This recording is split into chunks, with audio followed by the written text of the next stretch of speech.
Welcome to this week's End of Days Update, coming to you from Tulsa, Oklahoma.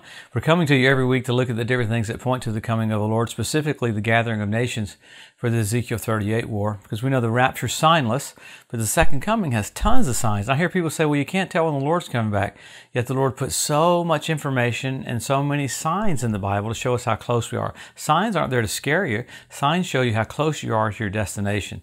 So think about it. For every one verse there is about the first coming of the Lord, there's 8 times more about the second coming. Paul talked about the baptism 12 times, coming of the Lord 52 times. So the Lord wants us to know why. It's not an escape theology, it's a hustle theology. When you see the finish line, you run faster. So we're looking at things that are happening every week that literally point to the coming of the Lord. It's just blatant, it's exact, it's precise. There's no wiggle room there. You know, the Lord was really specific. He rebuked the Pharisees over and over and over again, but he never rebuked the crowd but one time. He said, you don't know your hour, your visitation. He says, you can tell what the weather's going to be, but it bothered him that they didn't realize that the king was there. Same thing when Jesus would come into town, the demons would cry out saying, have you come to torment us before the time? They knew Jesus was on a schedule, but he was early. If demons could know the schedule, how much more the church?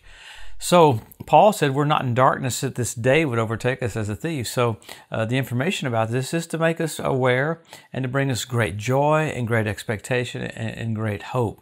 That's what Paul said in Thessalonians. So that's why we get an end time preaching. So finish line mentality, not escape theology, a hustle theology. Let's pick up with what's happened all around Israel. Boy, there's been so much going on, specifically in the West Bank. So much Palestinians killing Israelis, Israelis going and torching the settlements. There's just so much happening. I remember about a year ago saying several times on the update, look at Judea and Samaria, get ready for the West Bank. It's only going to get crazier.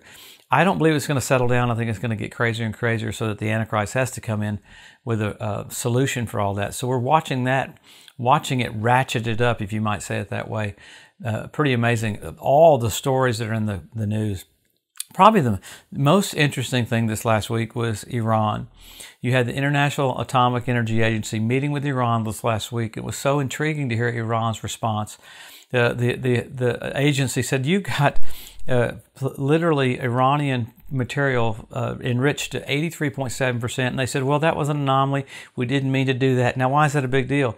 That's 4% away from becoming weapons-grade uranium that they need to make a nuclear bomb.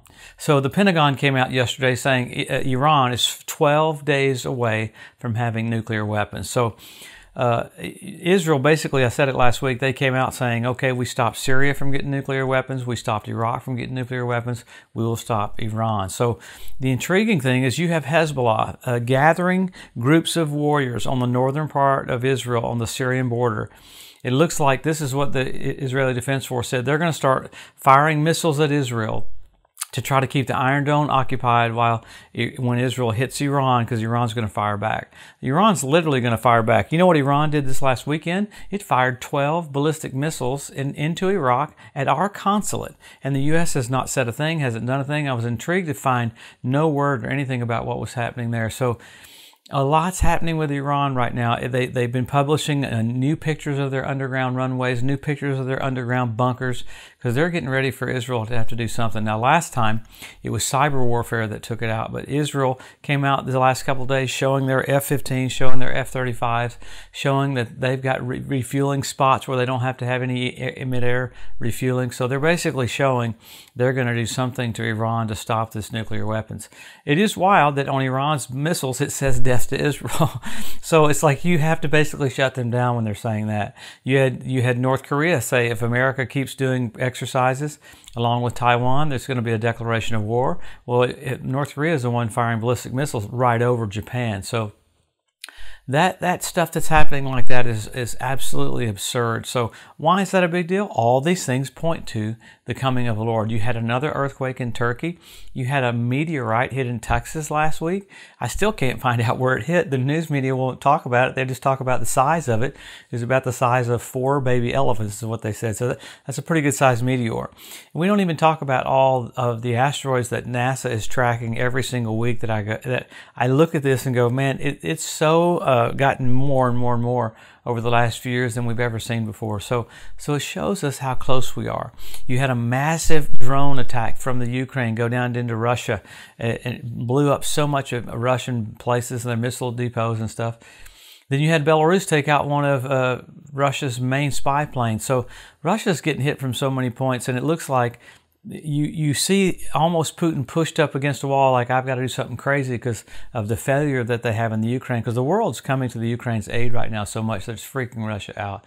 Well, Russia's getting ready to do what they're going to do, and that's probably descend down on Israel, and that's the Ezekiel 38 war. So you're watching the setup for all of that right in front of our eyes. So we always go back to the Scripture. It's amazing how the Scripture, so many thousands of years ago, shows us exactly what's going on. Number one, Israel regathered. Number two, Jerusalem won back. Jesus said, the generation that sees those two events will not pass away till all is fulfilled. So wow, that's us. I've heard people say, I don't believe that. Well, it really doesn't matter. It's happened right in front of our eyes. So then you got the Hebrew language restored. You got the Ethiopian Jews brought back. You got the fertility of the land of Israel. You got the revival of the Roman Empire. You got the Temple Mount Institute that's in position. You have foxes showing up on the Temple Mount, which is amazing. That's Lamentations 5:18. You had fish show up in the Dead Sea. This is the crazy one. I talk about it every week. You had the Dead Sea turn blood red where Sodom and Gomorrah was, and it happened on the Day of Atonement last fall. Absolutely amazing.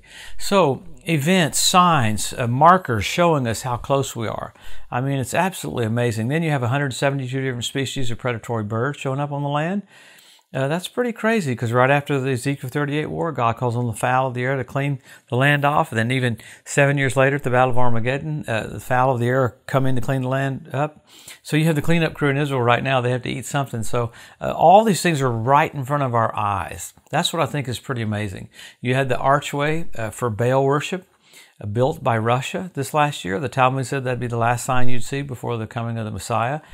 You have the 20,000 of lineage of Jacob's sheep show up just recently. You got the red heifers there.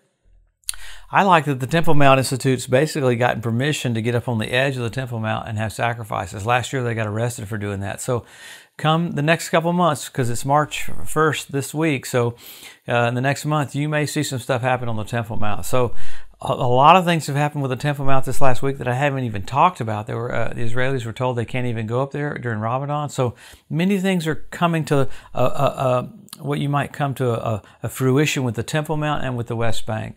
So all these things were prophesied, and you're living when they're all coming to pass. I mean, you had the ritual baths around the Temple Mount filled up with water just recently. That's a sign. Absolutely amazing. So how blessed are we to be living when the Bible's coming alive and things are happening and being fulfilled in our lifetime? Pretty wild. So now we go from signs to signals. You had the blood red moons. You had 4 in a row on Passover and Tabernacles, which is remarkable. I mean, the heavens are screaming, I died for you, I'm coming back. I've died for you, I'm coming back. That's amazing. All right, when's the last time you had 4 in a row like that? NASA calls it a tetrad. Last time you had 4 in a row like that on Passover and Tabernacles in 1967 when Jerusalem was won back, 1948 when Israel was made a nation, and 1492 at the Edict of Expulsion when the Jews were kicked out of Spain, which is amazing. So wild things happening with Israel coinciding with blood red moons. After that, you had the Bethlehem star. Pretty cool that when Jesus was born, you had Jupiter, Regulus, and Venus come together. Pretty wild. Jupiter's the king planet. Regulus, regal, king planet. Regulus did retrograde motion, formed a crown over Jupiter. Pretty cool. A king was born. What was the constellation Virgo? Born of a virgin. This last year, in the nightly news said we have a celestial event. You got Jupiter, you got Regulus, you got Venus. Bethlehem star, first time in 2,000 years. Wow, amazing. So, what was the constellation? Leo, he's the lion of the tribe of Judah. The king's coming back. All of this information about the signs and how close we are is because he loves you. He wants you expectant. He wants you hopeful. He wants you happy. Your strength will be tied to your joy, and you can't get much more joyful than finding out you're about to see the King. We're about to see those eyes as a flame of fire, feet like undefined brass, voice of many waters, the one who died for us, the one who rose from the dead, overcame death, hell, and the grave. He's about to come back as the King of Kings and the Lord of Lords. Every knee will bow, every tongue will confess. The rapture happens first. We're caught up for 7 years while the tribulation's here on the earth. It's called a time of Jacob's trouble, Israel's trouble, not the church's trouble. We go to the reward seat of Christ, marriage supper of the Lamb, and then we come back with Him. All these events are right in front of our face. So what do? Help your local church, help your local pastor. You be engaged, you get involved. Don't fit church into your life. It is your life. Why? We're about to see the King. Exciting to all of a sudden see Jesus. Man, come back next Wednesday. We'll find out what's happening with Iran.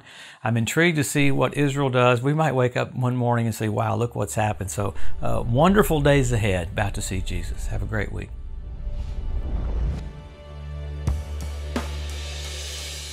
Thanks for joining us today at the End of Days Update. If you'd like to be notified every time there's a new post, just go to the edu at josephmorris.com and subscribe to receive email alerts.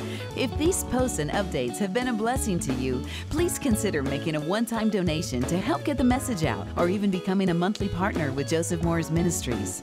Thanks again for tuning in to the EDU, and we'll see you next week.